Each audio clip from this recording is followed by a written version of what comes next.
Sugier, who is president of the International Rights League, Women's Rights League, rather. Also by Saïda Ounissi, who is a researcher in political science at the Sorbonne University here in Paris. We're also joined down the line from Beirut by Joumana Haddad, who is a women's rights activist and editor of Jasad, a magazine called Body. We've been talking about the feminist protest, and I'm going to pick up, Agnès Sugier, from exactly where we were a moment ago. We were all talking about the idea of women having reappropriated their bodies, which is, of course, at the heart of the feminine movement. Yes, and they are struggling against religious system, but also against pornography, because in both cases, the body of women is used either as something that has to be hidden or something that has to be used as promotion of anything, everything you want. So I think it's quite coherent, the way in which they act. And I have to say that what is also interesting is to see that they were born in a country where there is a dictator. It is Ukraine. Then they made something in a demonstration in Russia. They made a demonstration against the Pope in Italy, against DSK in France, and in Paris too, in the church. And now it is in Muslim countries. So they show they have really a vision of what they want to do. They are a kind of soldiers. And they are brave. They are really brave. Joumana Haddad, I'd like to put that to you. There is this sort of diffuse quality in their protests. They describe themselves as fighting patriarchy in its three manifestations: sexual exploitation of women, dictatorship and religion. And we've seen, as Agnès Sugier was just saying, a number of different protests in a variety of different forms in many different countries and on many different fronts. Some people say this makes them too diffuse and easy to attack. But on the whole, doesn't it show that actually the fight for women crosses across a range of different subjects and is in fact far from one anywhere? Well, I completely agree. And I want to tell you something. Being an atheist myself, I can only find that their attack to the religious system, which is quite patriarchal, not to say misogynic, is very brave. But I'm not talking about the target. I'm talking about the instrument that they are using, which is their own bodies. I know that they are brave and courageous. I mean, like Amina, what she did was unbelievable in a country where Islamists are everywhere. But what I really wanted to say is that we have enough in the Arab world of people telling us either you have to cover up yourself and be completely absent, which is total bullshit, or if you want to be free, you have to show your breasts, which is completely untrue. So I think there is a third way. And if we, as women worldwide, but not only women, also men, because we need men in this battle, agree on the target and respect each other's ways, because I do respect women's ways, even if I find that they are not necessarily serving the subject as much as these girls can serve the subject if they did it in a different way. I think we can get somewhere. But you talked about something very important, which is a certain kind of condescendence, because I read in many interviews the feminine talking, we want to help the Arab women liberate themselves. I think this is, very condescending. Your guest was talking. The first woman who took off the veil in Egypt, that happened in the 1920s. Women in Tunisia have had rights for years, way before many other Western countries gave rights to women. So it's really quite condescending. And Agnès Sugier, I'd like to bring that point back to our panel. Agnès Sugier. Of course, I know that it is not the feminists who say that they should do this or that. What I say is that in the United Nations or in all this area, although they have international laws, they consider you have always to take account of the differences of culture, as if universal rights wouldn't exist for women.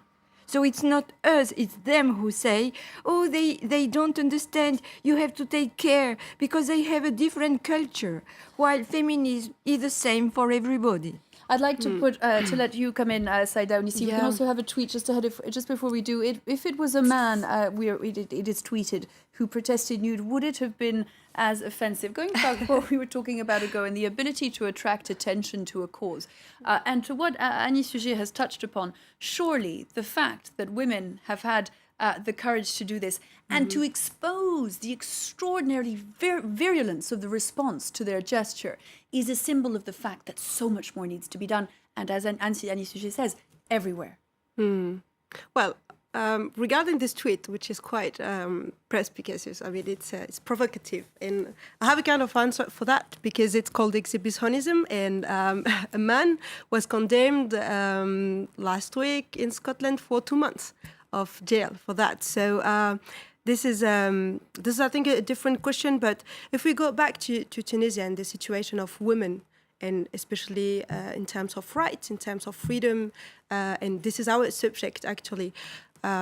It's good to do a bit of history and to go back also to the history of women's struggles in Tunisia, the fact that they got the vote, the right to vote, the fact that their rights were ensured in the law since Bourguiba, and Bourguiba was very offensive in terms of women's rights, and it created actually, like, let's say, a tendency where we saw women having very exciting jobs, having leading positions, having the right to go in the street as they want, to dress the way they want, if they want to be veiled, if they want to not wear the veil. And actually, it was rather the contrary, because under Bourguiba and then during the dictator under Ben Ali, the right to wear the veil was forbidden by 2 decrees, and it was then like deleted a bit before the revolution. So I mean, it's really important again to go back to the field and to what women there have to tell us here in Europe. I mean, as a political researcher, I know you are militant, and that's, I mean, maybe that's why we have different point of views. But when I go there and I speak to the women there and ask them about their situation, what they want, what are their objectives, what are they aspiring to as women living in a post-revolutionary state, and women who are demonstrating. If you look at the UGTT, which is our main trade unions in Tunisia, you will see all the women demonstrating everywhere for their social rights there. Do you remember when Tommy Smith and John Carlos raised a fist in Mexico in 1968? Everybody remembers that. So every American was against this. When they came back, even the father of Tommy Smith and one of John Carlos said, "My son, why did you do that?" But now we consider they are heroes. And picking up on that point that was made just a moment ago, of course, Tunisia is one of those countries in the Arab world where so many strides have been made. But the point is that even in countries like France, like Britain, like the United States, what women are realizing is that despite all the advances of feminism, nowhere near like enough has been done. Exactly, because the core is the body. The core is the body. Ina Shevchenko, we're delighted to have you despite the French traffic. Thank you very much indeed for being with us. We've been talking about the feminine protests in Tunisia, but also more broadly. And if we begin with the idea of the reappropriation of the body, it's one of the subjects that we've touched on so far. Why was it important to take that particular form of protest? Because, of course, the feminine movement we've also been talking about has had so many different forms of protest in different countries. Why, given the cultural differences with the Arab world, was it important that this particular group of women went and bore their breasts in Tunis? You know, it's very interesting that everyone is starting to talk about cultural difference. Do we talk at the same time about difference with human rights at the same time? No, we're universalists. I don't think that we all will agree about the fact that there are one human rights for Arab, another type of human rights for American, let's say, and the third type for European. No, It's everyone is starting to speculate with cultural difference. We are sharing ideas of freedom. We are sharing ideas of human rights and same access to that. That's precisely the point that Anis Suji was making a short while ago. I'd like to put that to Jumana Haddad in Beirut. The idea that we talk about universal human rights, should we not talk also then about universal feminist struggles? Definitely. I mean, this is something that I've always talking about, because there is no Arab dignity versus Western dignity, and there is no Arab freedom versus Western freedom. Unfortunately, we earlier spoke about feminists who say they want to help the Arab women and have thus a rather condescending attitude.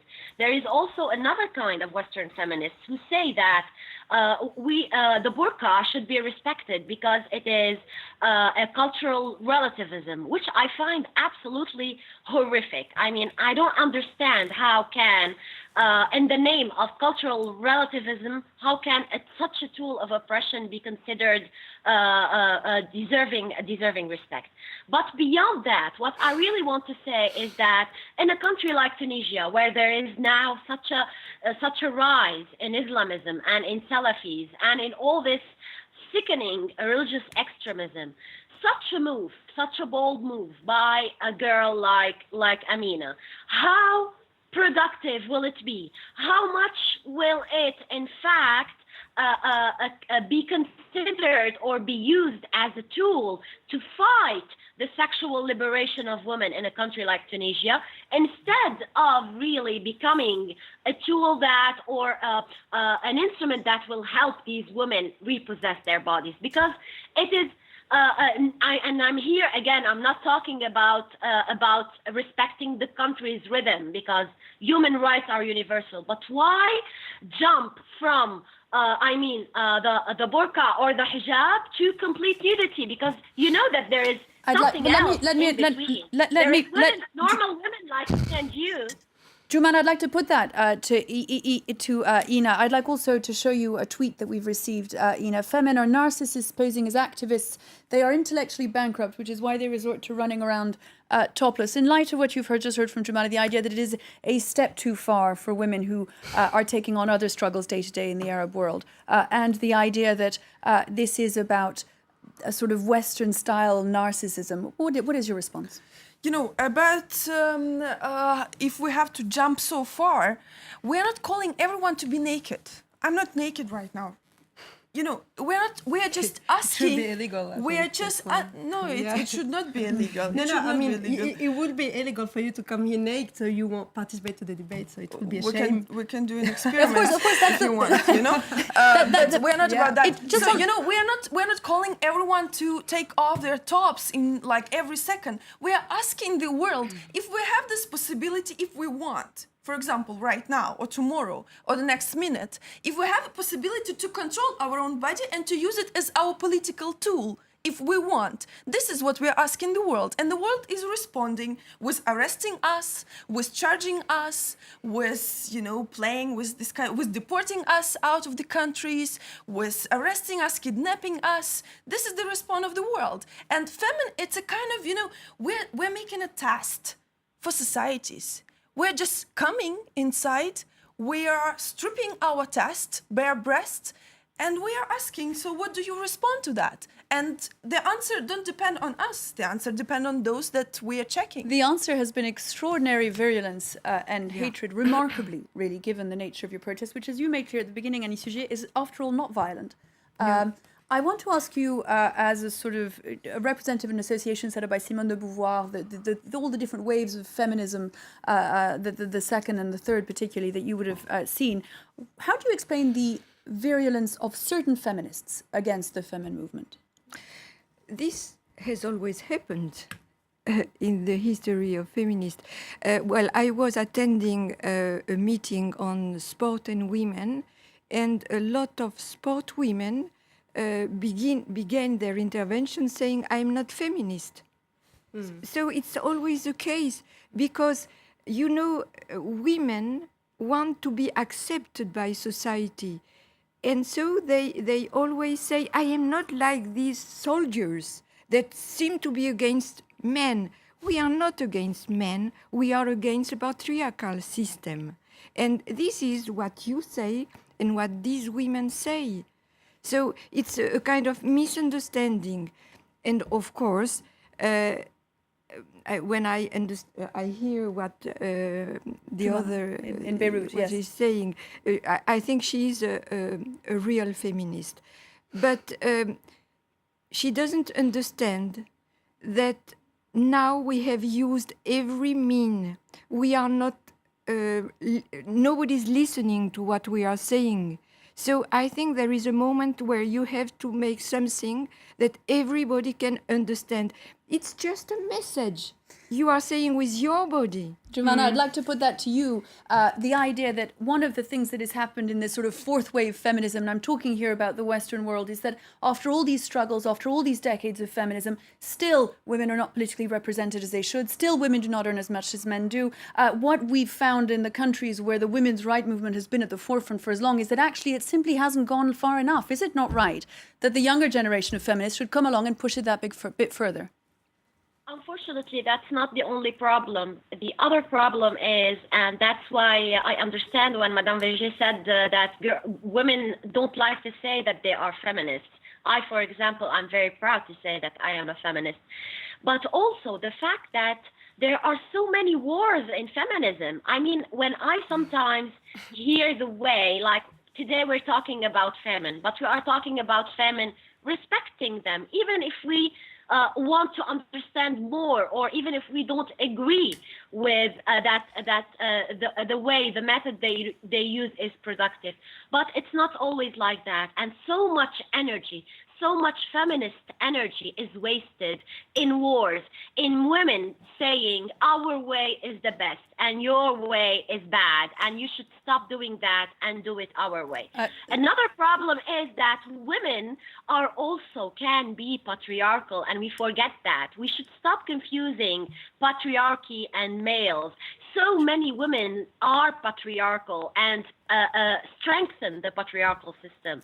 And this is why we need more feminist men as well, not only feminist I'd like to women. put the point you made just before to Ina in just a moment. First, though, another tweet that we've just received in favour, actually, of the movement. If being naked, we're told, means being heard, then be it. Give women the same rights, and this wouldn't be happening. Saida Ounisi, you wanted to intervene just a moment ago. Yeah, you were saying something very interesting said by Jomana too, which is feminism has put forward the question of doing whatever you want with your body. And this is, Anna, what you said also. So we have also to understand the fact that there is some women, or there is a part of women who, I mean, we are so all different. And we may have like several and different definition of what we should be and what we define ourselves and what do we put into our identity. So the fact that I am free to do whatever with my body means also sometimes that I can cover it, or I don't cover it, or I cover it when I want, and there is spaces where I want to and spaces where I don't want to.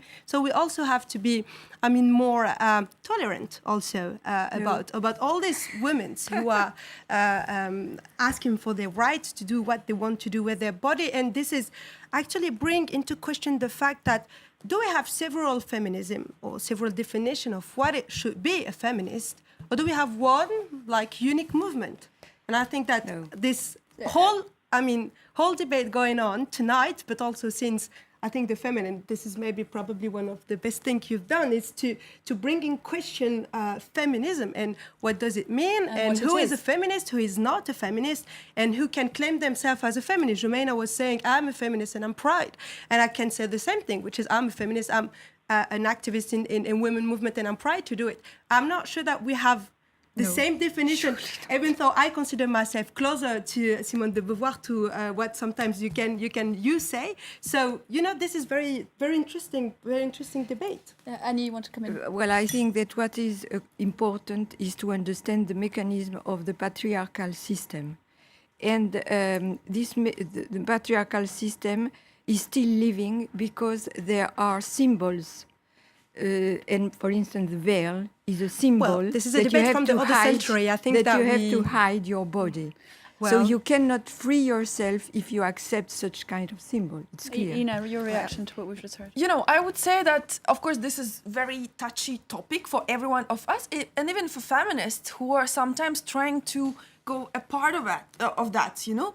But what I would say that I think that we all agree about the fact that we all have rights to do whatever we want with our body, to take off our clothes or to cover it when we want. But this is the key, when we want. Exactly. Not But this when is about- someone says that. But you know, Yeah. the main thing is I that got you. today, like I've got a lot of debates during the campaign, topless jihad, with Muslim women, with Arab women who said that we are white feminists and we cannot tell them how to what to do with their scarf, to wear it or not, But you because created- they have choice. Yeah. You know, And you did we're something not very good, we are Anna. not talking there was about a whole campaign called Muslim Pride. Yes. And you did, I mean, you provoked that, and that was very It good. was a great, it was a That- very that was healthy very discussion. good. I was I happy mean, about. you But know? the key is that, you know, we're not talking about exactly you or someone else who have right to take it off if you want. I don't Or know. to wear it But what if they I'm want. calling everyone not to deny the fact that still it's a symbol of patriarchy, that women well. are obliged to do it in many countries. Still, nowadays, maybe your sister, right? And we cannot deny that. But, And this is you what know, I'm calling. And then look, we will not, Anna, no one from us will because have any question I- if it's choice with or a if lot it's of- obliged. with a lot of respect, At least I'm not- recognize the meaning I of the mean- symbol. Then you I mean, put it if you it's- want, but it's a symbol. This is all about symbolism. Feminine is all about That- symbolism. exact. Yeah. Well, in fact, exactly. I'd like- Don't say that. I mean, it's all about symbolism anyway. Yes, but it's yeah, here's we agree on this point. Here's Great. another tweet that we've had. First, we have to know the differences when applying the term feminism in different cultures and different countries, which is what we've all been talking about tonight. And perhaps another point of agreement has been that we are talking about this tonight and that this is a very good thing. I want to bring in James Creedon, who's been monitoring what's been happening on Twitter and what people have been saying about the issue tonight. Good evening, Melissa. So just to look at some of what we've been seeing on social media, some of what we've been seeing in the Tunisian media. First of all, playing devil's advocate and the criticisms that are out there. If we look at the front page of Le Temps, which is a French language Tunisian paper, there is this headline from the last day or two. These insolent mad women, ces folles effrontrées. And what you can see there covering the breasts are two issues, chômage, unemployment, and another issue. In other words, I think that all of the focus that Femen has got is distracting from perhaps other issues. That's the point that front page is making. A couple of other tweets as well, Melissa. Complete and utter morons. That is a comment about a photo taken of Femen protesters in front of the Tunisian embassy a couple of days ago. So you do get a lot of criticism on social media, such as another tweet here. Femen's site states that it recognises European values of freedom and equality. This here is racist and holds white supremacy. Make no mistake. It's not just criticism, but for now I'm just going to show you that aspect of things.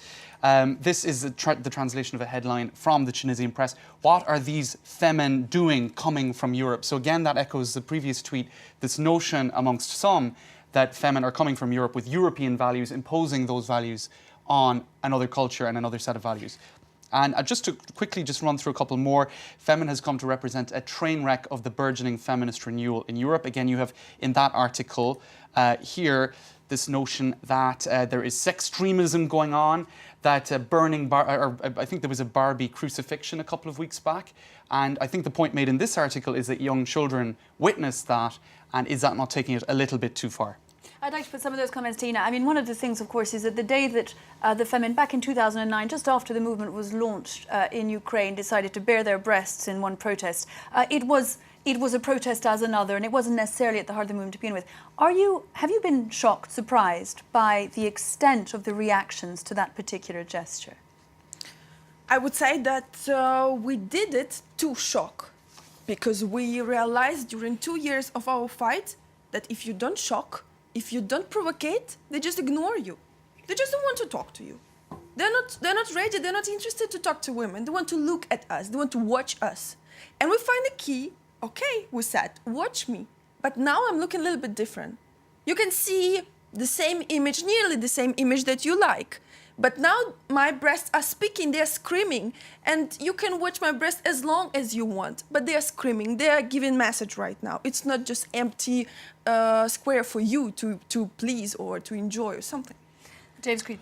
Okay, well, to show aspects that would back up what Ina is saying, there is an editorial in Libération, left-leaning newspaper here in France, vitrine médiatique, I suppose media attention or something like that. And they're making that point that this gesture, this way of protesting does get a lot of media attention. And the first line in that editorial is, yes, the end does justify the means.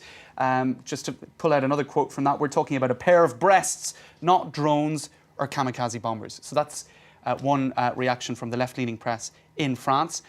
And I think there's somebody who disagrees with that. I know, no, at all. It's just the fact that, you know, you said what these women want, this women coming from Europe want, and I think that it's very important also to understand this question of neo-colonialism that may appear also regarding all what's going on, and to also understand this very big pain that Tunisians have toward France, the fact that France didn't support the revolution, but that France was, supporting Ben Ali regime. So there is all this question of also, the relationship regarding to the old colonizer, which is also, apparent in all what's going on.